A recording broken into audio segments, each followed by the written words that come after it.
ever tried to hire someone and never heard back? You've called, you left a voicemail, you reached out again, sent a message on social media, you emailed, and nothing. Today isn't about venting, about my bad experiences. It's about professionalism and respect. Because if you want to keep your clients and obtain new ones, then treat them as you would want to be treated.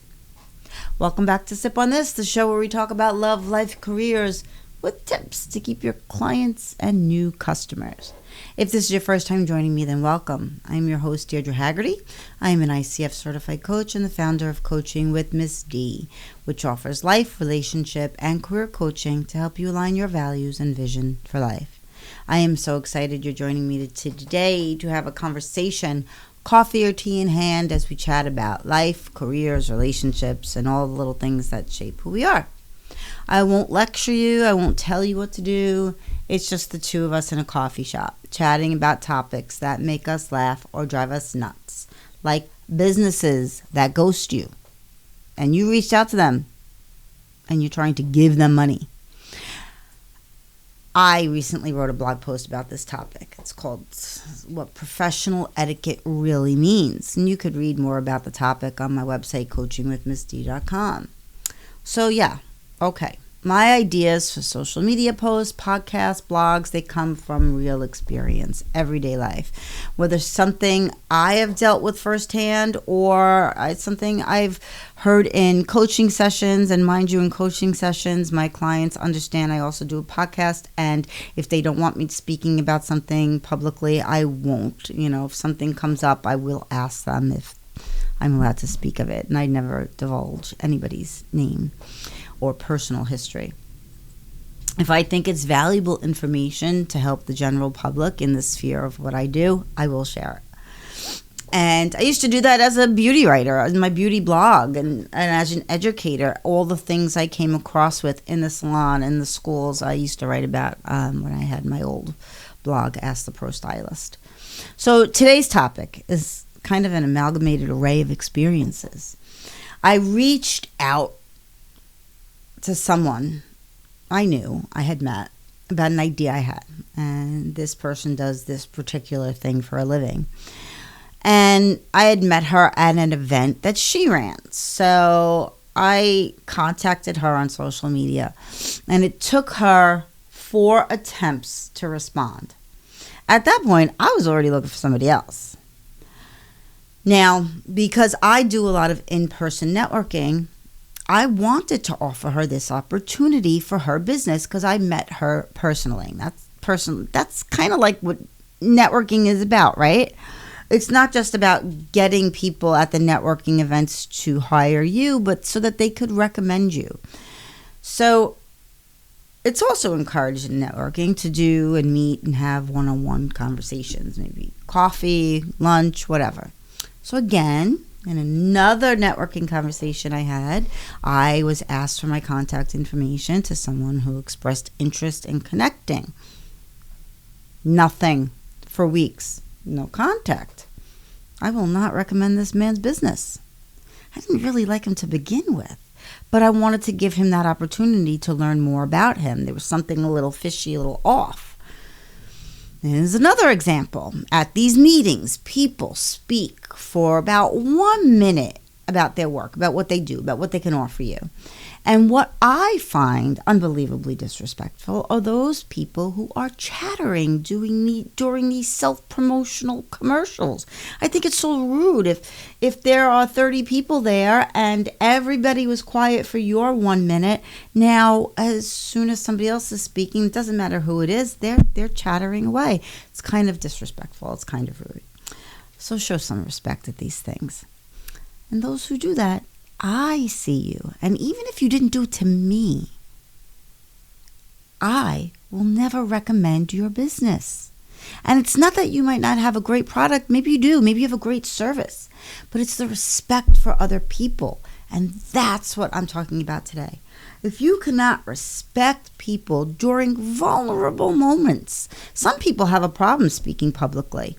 Me, no, I don't. But some people do. Some people have a problem opening up to make new connections and meet new people. And if you can't respect them or answer a consumer request that might be important to that person, whatever it is, whether it's they need their washing machine fixed, they need their air conditioning fixed during a heat wave, a doctor appointment, or a conversation with a lawyer, or something else, I can pretty much guarantee your whole customer experience will be bad because it's the initial communication that starts it. And that's what I mean by professional etiquette. It's regarding businesses as you want to be regarded. It's more than a firm handshake and a smile. I want to hire someone who communicates and is consistent within that communication from start to finish. Because then, at least to me, they are reliable. That first impression happens before the first meeting. Communication isn't an extra service. No, that's part of the service. Nor is it something businesses should do only when they have time. Your website, their website, the website you're looking at might have all the bells and whistles. The most money could buy. It might be gorgeous, fantastic, but it lacks real interactions. Being responsive creates connection, confidence. The message is really, truly quite simple. It says, I value you. I value your business. I value our business relationship. I value our networking. Most importantly, it communicates you and your needs matter. So, what clients should reasonably expect, and I want to preface this as someone with a history in customer service.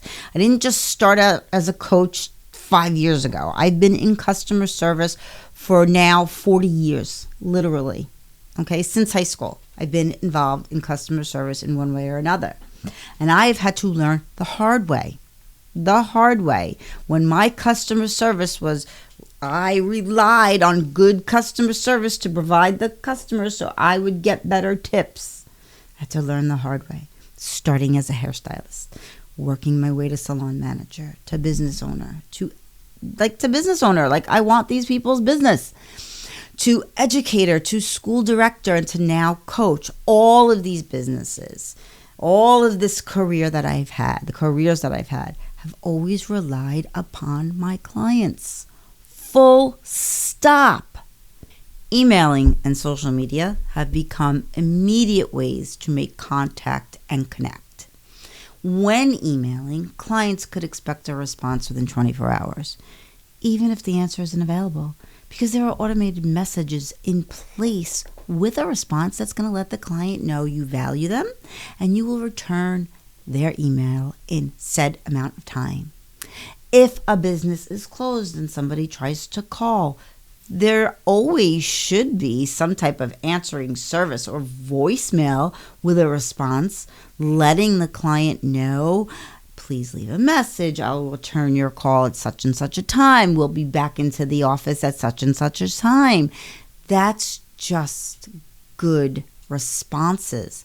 And social media has now become slightly different because people want you to respond to their comments right away. They want messages answered right away. Now, on some platforms, there are ways to answer a direct message immediately, but can't answer a comment right away. But again, there are ways around that with hiring a social media manager. You don't want to be on your phone 24/7. I understand that. However, if this is a legitimate business, waiting more than 48 hours is, in my opinion, an unacceptable response. So, when is it time for you to walk away? Maybe after one inquiry, maybe after another polite follow-up. It's up to you. You have to decide whether this is someone you want to work with. It's your choice. It's not mine. I hold myself to a higher standard. It's just been my experience. If they're not responding right away in the initial communication process, We've all heard the story of construction getting done and getting in the middle of a big, huge project, not coming back to complete it months at a time.